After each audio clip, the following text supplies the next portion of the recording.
Hey everyone, James Lynch here doing a quick reaction video to the news that Curtis Blaydes has his next opponent and he's going to be fighting at UFC Seattle on February 22nd, and it is Rizvan Kuniev. Didn't have that on my bingo card as Curtis Blaydes' next opponent. Very surprising. Curtis Blaydes goes from the title fight with Tom Aspinall. Granted, it was an interim title fight against Aspinall to fighting a UFC newcomer. You just don't see that happen too often, unless it's a fighter, unless it's a case of a fighter coming from another organization that's a champion.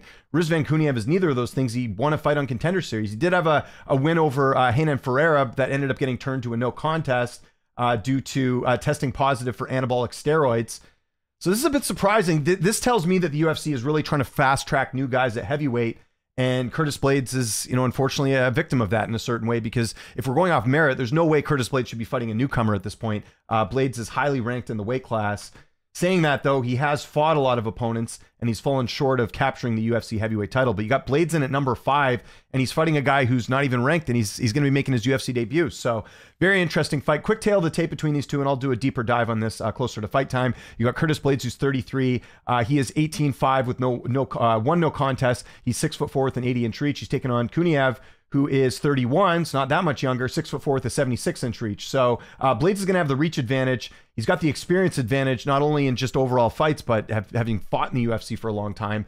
And if you look at who Blaydes has lost to, outside of maybe like the Lewis and Pavlovich fights, he's lost to some of the best. I mean, losing to Aspinall, losing twice to Ngannou, not terrible losses in the weight class. He's got a win over Jailton Almeida, who is ranked very high. We'll see how he looks in this one, but this is very much a fight that I would expect Curtis Blaydes to be the favorite in, just for the simple fact that, he's been in there for a while and fought some really good opposition. And yeah, this is a bit surprising, but maybe this is the new UFC. They're going to really try and fast track some of these newer fighters. I could even understand it a bit more if they did this fight in the Middle East, because, Kuniev, I'm assuming, is Muslim. He's from Russia. I would think that that's, to sort of cater to that audience. It's one of the things I talk about all the time on my channel. The UFC does like to put on really good cards from the Middle East. So the fact it's in Seattle, which is totally random, Curtis has no ties to Seattle. He's from Illinois originally, trains in Colorado, is a bit surprising, but it seems like they're really trying to beef up the Seattle card right now. If we're looking at it right now, it's got the Anthony Hernandez and Brendan Allen fight on there. And a couple other really good fights, too, that I'm not remembering at the moment. But Edson Barbosa, Steve Garcia, Ketlin Vieira, Macy Chasson. I mean, this card's shaping up quite well. So you add this fight on here, which I'm assuming is the main event. Unless they're going to add another fight to this card. But Blaydes, usually, if he's on a fight night card, he's usually headlining. So we'll see what happens there. I would also assume this is going to be 5 rounds, but we'll have to check it out. MMA Junkie reporting the news, by the way. I actually tweeted about this this morning because Jairzinho Rozenstruik, who trains with Kuniev, just happened to mention the fight was happening. So I put that little tweet out there.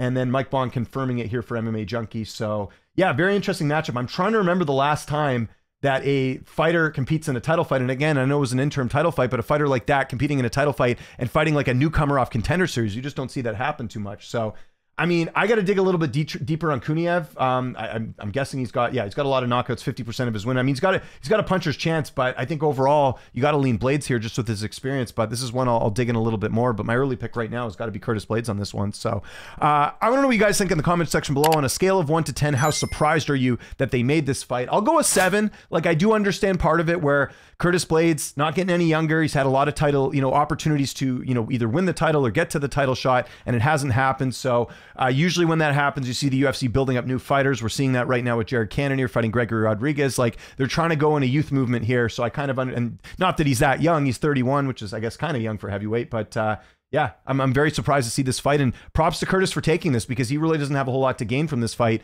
Rizvan Kuniev certainly does. So follow me on Twitter, TikTok, Instagram, @LynchOnSports. My name is James Lynch. Thanks so much for watching, and I'll see you next time.